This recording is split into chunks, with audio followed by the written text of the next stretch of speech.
কুমিল্লায় পদুয়ার বাজার বিশ্ব রোড এলাকায় বাসে ট্রেনের ধাক্কায় ১২ জন নিহত হয়েছেন। আহতদের কুমিল্লা মেডিকেলে চিকিৎসা দেওয়া হচ্ছে। সবশেষ পরিস্থিতি দর্শক আমরা জানবো। আমাদের সাথে সহকর্মী কাজী এনামুল হক যুক্ত হচ্ছেন এই মুহূর্তে। এনামুল, সেখানকার একটু বিস্তারিত জানাবেন আমাদের, এবং আহত যারা হয়েছে তাদের অবস্থা এখন কেমন রয়েছে শারীরিক, এবং মৃতদেহ হস্তান্তর প্রক্রিয়া কত দূর, তদন্ত কমিটি কি কাজ শুরু করেছে কিনা, কি তথ্য আছে জানাবেন।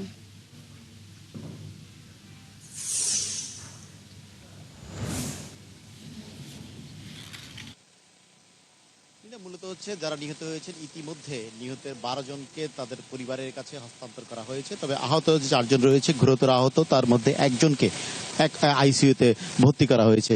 আর যে জায়গায় এখনো বাসটি দুমড়ে মুছে যে বামুন পরিবহনের বাসটি যেখানে আছে সেটা হচ্ছে ঘটনাস্থল থেকে আধা কিলোমিটার দূরে এসে সেখানে কিন্তু পড়েছে, এবং তদন্ত কমিটি করা হয়েছে। তিনটি তদন্ত কমিটি কাজ করছে। কিন্তু আমি বলবো কিছুক্ষণ আগেও ৭১-এর ক্যামেরায় দেখা গেছে যেখানে যে গেটম্যান আছে সেই জায়গায় অলি নামের যে গেটম্যান এই মুহূর্তে যে দায়িত্ব পালন করা যে অলি গেটম্যান তিনি কিন্তু নেই, তার স্থলে রয়েছে অন্য একজন। দুজন থাকলো, এত বড় একটি ঘটনা ঘটলো যার গাফিলতের কারণে স্থানীয়রা বলছেন, কিন্তু তিনি কিন্তু এখন যার ডিউটি সেই জায়গায় কিন্তু তিনি নেই।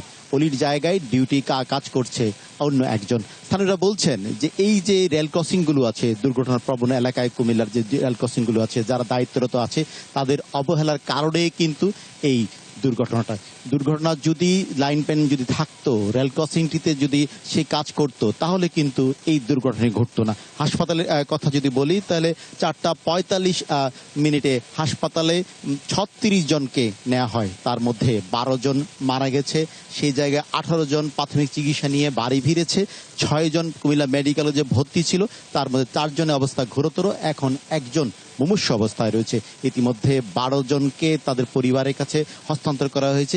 এই ঘটনাস্থল পরিদর্শন করেছেন রেল প্রতিমন্ত্রী। তিনি জানিয়েছেন নিহতের পরিবারকে মাননীয় প্রধানমন্ত্রী তারেক রহমানের পক্ষ থেকে ১ লক্ষ টাকা করে তাকে আর্থিক সহায়তা প্রদান করা হয়েছে, এবং জেলা প্রশাসন থেকে যারা আহত হয়েছেন তাদেরকে প্রত্যেককে ২৫,০০০ টাকা করে দেওয়া হচ্ছে। তবে স্থানীয়দের কথা হচ্ছে ভিন্ন।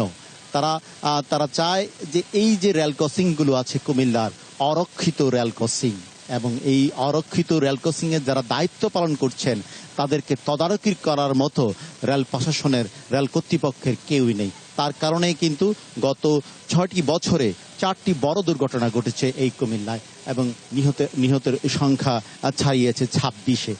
যদি এই অরক্ষিত রেল ক্রসিং এর কথা বলি, যারা এই অরক্ষিত রেল ক্রসিং এ কাজ করছেন তাদের অবহেলার কারণে কিন্তু অহরহ দুর্ঘটনা ঘটছে, এবং যারা এখানে চাকরি করছেন আজকে ২ জনকে বরখাস্ত করা হয়েছে, সাময়িক বরখাস্ত, কিন্তু এখন পর্যন্ত যারা কাজ করছেন স্থানীয়রা বলছেন যে সেই জায়গায় তার স্থলে অন্যজন চাকরি করে, এবং ঘটনাটি করার জন্য স্থানীয়রা চাচ্ছেন এই রেল ক্রসিং গুলো আধুনিকায়নের মাধ্যমে ডিজিটাল রেল ক্রসিং করা হোক, যাতে করে গাড়ি যখনই যাবে তখন গাড়ি থেমে যাবে ও দুর্ঘটনাও কমে আসবে। সেই কথাগুলো কিন্তু স্থানীয়রা বলছেন।